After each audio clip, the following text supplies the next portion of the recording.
et n'a pas vraiment couvert la totalité du choc. Il était évident qu'il ne pouvait pas être vraiment dans le temps qui nous était imparti. Mais il y a quand même un certain nombre d'enseignements généraux à en tirer. Premier enseignement, si je me repenche un instant sur l'exposé d'Emmanuel Blanchet, mais son exposé initial.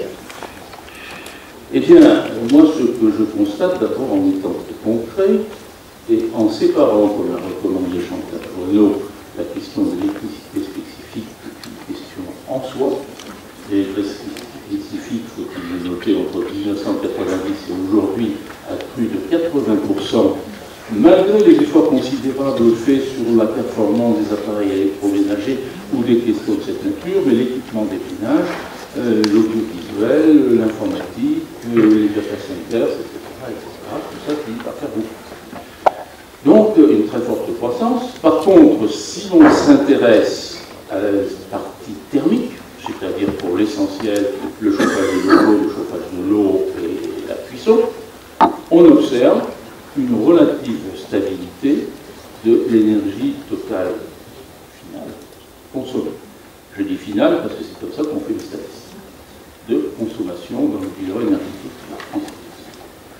Relative stabilité en dépit du fait que dans le même temps, sur la même période, le nombre de logements a augmenté de 25% et que leur surface ayant un peu augmenté en moyenne, on aurait peut-être de l'ordre de 30% d'augmentation des surfaces. Et quelque chose d'assez semblable pour les bâtiments à usage tertiaire. Et malgré cette augmentation, on a donc contenu les consommations finales d'usage thermique de façon à assurer quasiment une stabilité.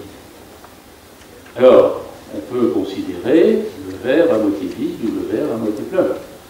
Le verre à moitié plein, c'est quand même qu'on a pas mal travaillé avec la réduction des consommations des bâtiments nouveaux, avec certains efforts d'amélioration de l'existant.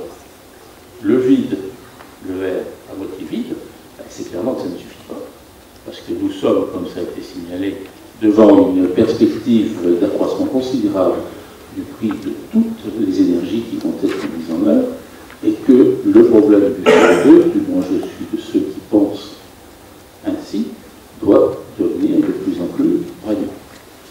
Cette remarque initiale étant faite, il me semble qu'il y a quelque chose qui est apparu tout à fait flagrant ici.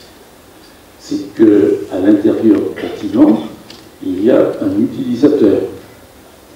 Au moment où on achète une construction neuve, il y a celui qui finance l'acquisition. Et ces gens-là ont tout un ensemble de préoccupations dans lesquelles, certes, la facture énergétique est un élément significatif, mais pas seulement. Il y a la qualité du service rendu, il y a le confort, il y a beaucoup d'autres choses.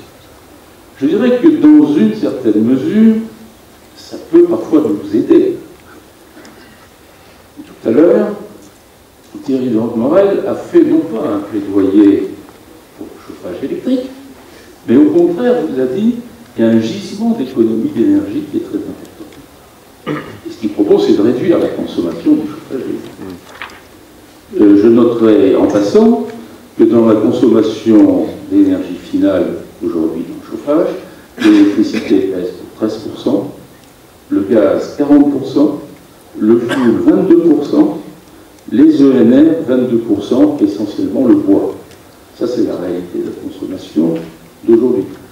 Et s'il est vrai qu'à certaines périodes, il y a eu dans le pourcentage de permis de construire déposé à l'électricité une importance significative, la réalité de la consommation du parc est bien celle-ci aujourd'hui.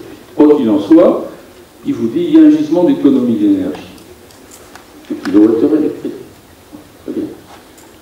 Il vous dit sur une facture de 1 000 €, soyons optimistes, on va économiser 400 € par an. Et puis, le coût d'investissement va être modique, 4 000 €. Mais 400 par rapport à 4 000, ça fait un temps de retour de 10 ans. Un temps de retour de 10 ans au prix actuel, ça laisse, le monsieur qui parlait tout à l'heure, pour être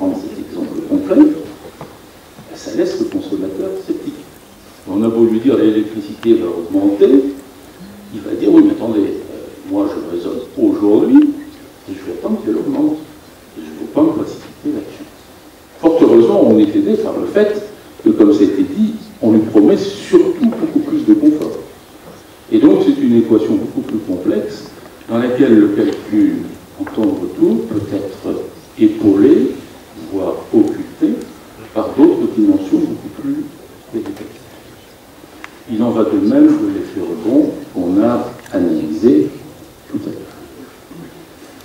l'heure. Alors, ce que nous recommande Emmanuel Blanchet, c'est d'avoir une politique ciblée, et dans un monde où les fonds publics capables de soutenir une politique de rénovation de l'habitat existant sont très chichement mesurés, de commencer par ce qui est le plus urgent et ce qui a le temps de retour le meilleur.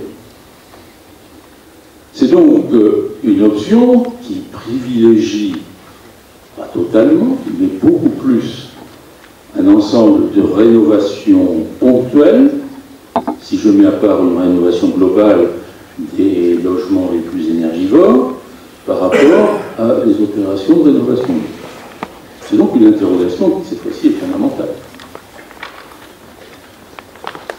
Les tenants des opérations de rénovation lourdes nous disent, oui, le problème, si vous commencez à écrémer sur des rénovations ponctuelles, eh ben, on s'arrêtera en chemin. Et donc, cet argument, effectivement, pèse. Et là, il y a une remise en cohérence qui est absolument nécessaire. C'est-à-dire, les interventions ponctuelles, oui, il faut les faire, mais comme cela a été dit par Manuel Noël, il faut les mettre dans une perspective de long terme. Et donc, c'est toute une problématique qui s'ouvre. Alors, je n'ai pas pu m'empêcher de relever 3 points particuliers. Le premier, dans l'intervention de Daniel Aubert. Il a dit, on a décidé de rénover tous les bâtiments mal classés, mais on a fait une exception pour les bâtiments situés en E, si j'ai bonne mémoire, chauffés à l'électricité, parce que leur facture ne posait pas de problème. Alors là, il y a quand même une difficulté.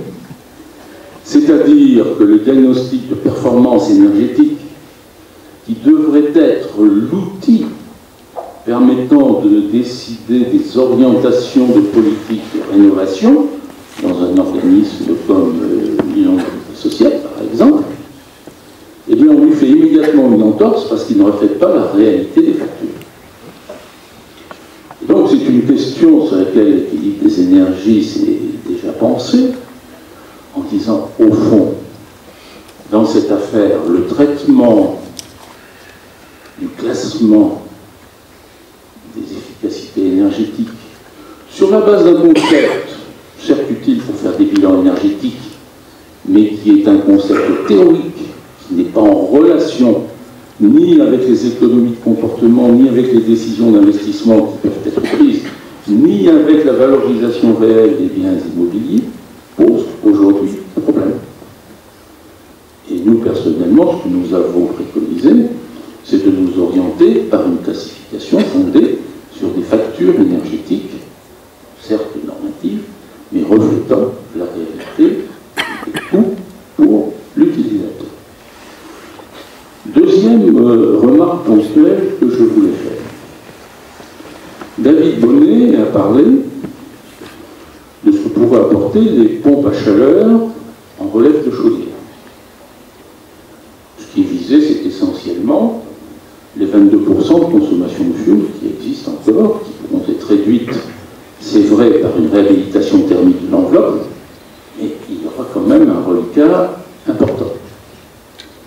Et c'est vrai que la solution complément, dans la mesure où un changement total d'énergie n'est pas concevable, le remplacement du fioul par le gaz a été fait partout, je pense, où c'était possible aujourd'hui.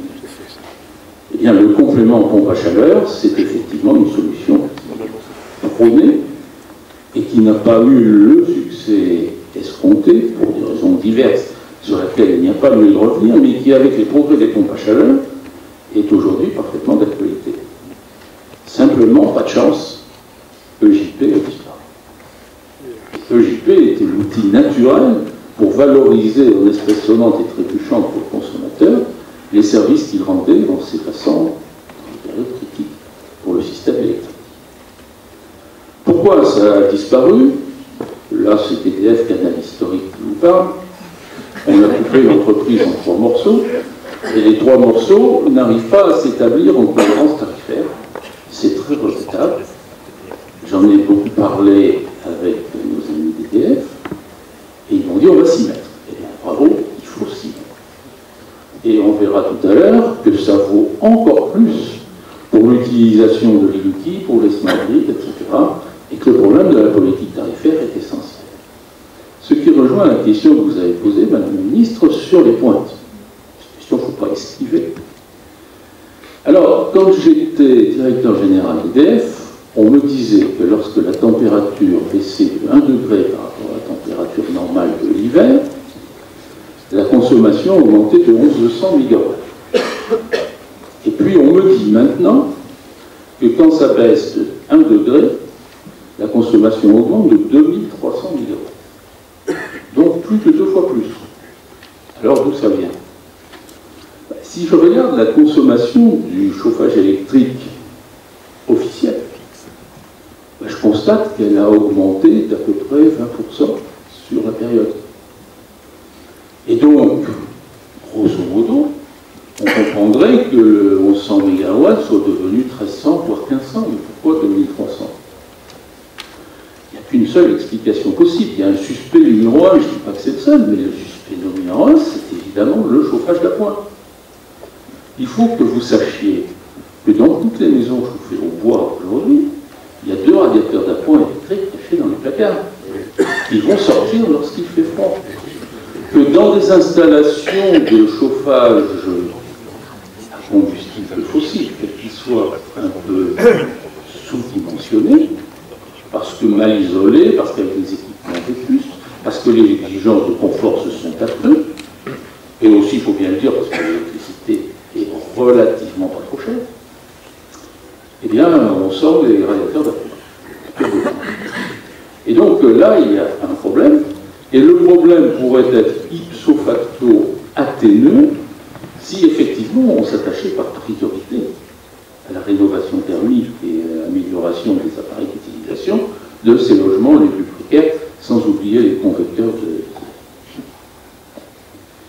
Donc, ce problème de pointe, mais on revient maintenant sur la question évoquée à propos des pompes à chaleur. Il y a aussi un problème de tarification de l'électricité, qui supposerait, pour que ce soit efficace, d'abord qu'il y ait un affichage en temps réel de la consommation électrique. C'est très joli de dire que vous pouvez aller sur Internet voir l'affichage. Et pendant que monsieur sur Internet essaie de voir ce qu'il consomme, pendant ce temps-là, il y a madame qui tourne les convecteurs pour voir si ça baisse, si ça monte. Il y a quelques tordus. Mais il n'y en aura pas beaucoup. Et tant qu'on n'aura pas un affichage en temps réel de la consommation, eh bien, c'est fait sera raté. La deuxième chose, bien entendu, c'est les évolutions indispensables dans les tarifications pour qu'on trouve la contrepartie de la différenciation des coûts et de l'impact des phénomènes. Alors là encore, rien à me souvenir, lorsque j'étais directeur général d'EDF, j'avais 6000 MW de puissance interruptible. On va en jouer pour effacer les coûts. Aujourd'hui, il y en a moins de 3000. Pourquoi?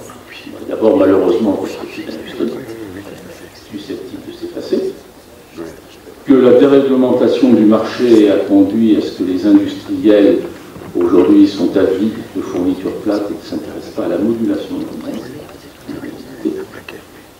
Et puis ensuite, parce que les options temps réel, le JP et le tempo, pour des raisons un peu structurelles, qui ne mettent pas forcément en cause la responsabilité des acteurs, sont tombés dans des sujets. Voilà. Je vous prie d'excuser le caractère très décousu de mon intervention.